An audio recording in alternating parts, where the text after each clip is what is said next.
All right, party people, we are back at it with another one. Today, we're going to be getting into everybody's favorite, biochemistry. Let's get it. So, if I was to give you a 50-year-old dude with 5-day history of blisters on his face and hands, he mentions that in the past he's had many similar episodes. Uroporphyrin 3 is found in his urine. Now, uroporphyrin 3 is synthesized from precursors requiring a vitamin that does which of the following function? Make your selection. 3, 2, 1. Boom. So heme synthesis disorders, porphyria cutanea tarda, this is a key disorder that you need to know. It's the answer when you see photosensitivity along with tea-colored urine. This is caused by deficiency of uroporphyrinogen decarboxylase. This leads to the accumulation of uroporphyrin 3 in the urine. You will have to be able to make these connections by spotting them like optically on a test. You won't necessarily have to memorize them blind. So again, porphyria cutanea tarda is a heme synthesis disorder. It presents with photosensitivity, tea-colored urine. It's caused by uroporphyrinogen decarboxylase deficiency, and this leads to uroporphyrins in the urine, specifically uroporphyrin 3. Now, as far as heme precursors, USMLE often asks about heme synthesis precursors. So you have to know that the first step in the heme synthesis is succinyl-CoA, as well as glycine, coming together to form delta-ALA, D-ALA. This is using vitamin B6 as a cofactor. The final product is delta-aminolevulinic acid. Once again, succinyl-CoA coming from the TCA cycle plus glycine, which is the simplest amino acid, form D-ALA. Vitamin B6 is a cofactor used by D-ALA synthase. You have to know this.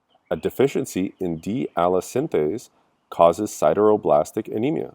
This can be X-linked recessive or acquired, for example, in alcoholics. In a question about porphyria cutanea tarda, they might ask you for a precursor, like succinyl-CoA. It's easy if you heard about it before. So B6 as a cofactor, in the context of these questions, you'll have decarboxylation of L-DOPA. Vitamin B6 is a cofactor for decarboxylation reactions. Examples include catecholamine synthesis, where phenylalanine gets converted to tyrosine, which then gets converted to L-DOPA, which then gets converted to dopamine, to norepinephrine, finally to epinephrine. The step of L-DOPA to dopamine via L-DOPA decarboxylase uses vitamin B6 as a cofactor. Now, other decarboxylation reactions requiring B6 are glutamate to GABA via glutamate decarboxylase, histidine to histamine via histidine decarboxylase, as well as transamination reactions such as ALT and AST.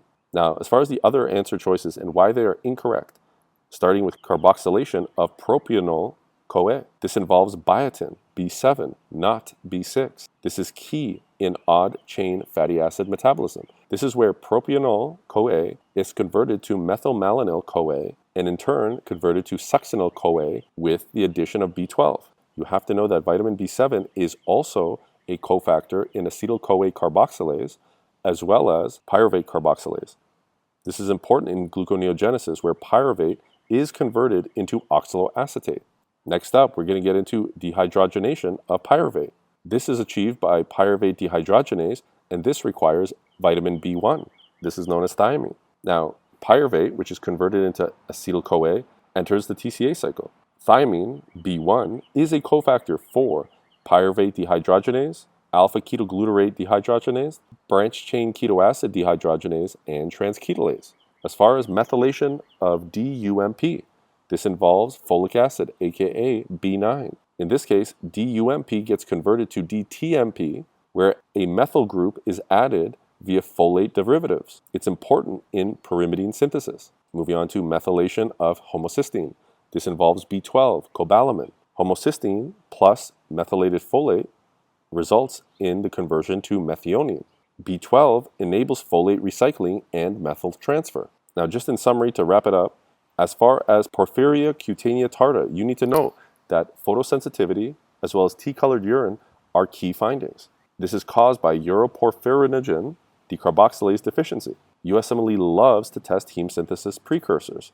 Now, the first step of heme synthesis is succinyl-CoA with glycine converted to D-ALA.